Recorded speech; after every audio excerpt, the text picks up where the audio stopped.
आज के वीडियो की जो ख़ास बात है वो ये है कि इसके पहले जो हम लोगों ने टॉपिक्स पढ़े हैं उसमें हमने देखा था कि जो भी हमारे वित्तीय विवरण होते हैं उसमें किसी भी प्रकार का कोई भी समायोजन हम लोगों ने नहीं पढ़ा। आज जो इस वीडियो में हम डिस्कशन करेंगे वो होगा कि हम समायोजन के साथ में इस टॉपिक को पढ़ने वाले हैं।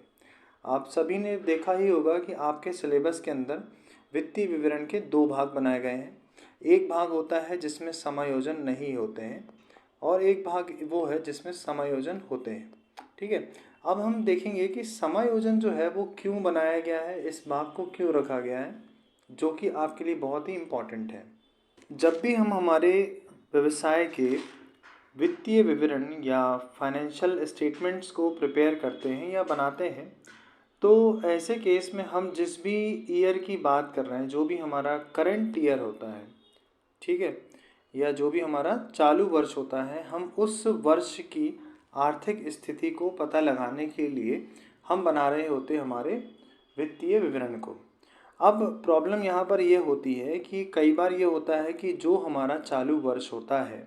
जैसे मान लीजिए कि अभी हम बात कर रहे हैं यहाँ पे 2025 की, ठीक है, तो 2025 के अंदर हमने जितने भी व्यवसाय क्रियाएं की होंगी, जितने भी बिजनेस के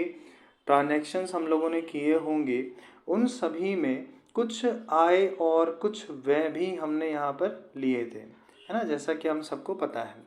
अब कई बार ये होता है कि कुछ ऐसी आय यहाँ पर होंगी जो इस वर्ष से संबंधित नहीं है, या कुछ ऐसे व्यय हैं जो इस वर्ष के नहीं है, जो हो सकता है अगले वर्ष के हों, या जो हो सकता है जो पिछले वर्ष के हो गए हों। इस तरह की चीज़ें भी हमारे इस वर्ष में हो गई होती है। अब दिक्कत यहाँ पर ये आएगी कि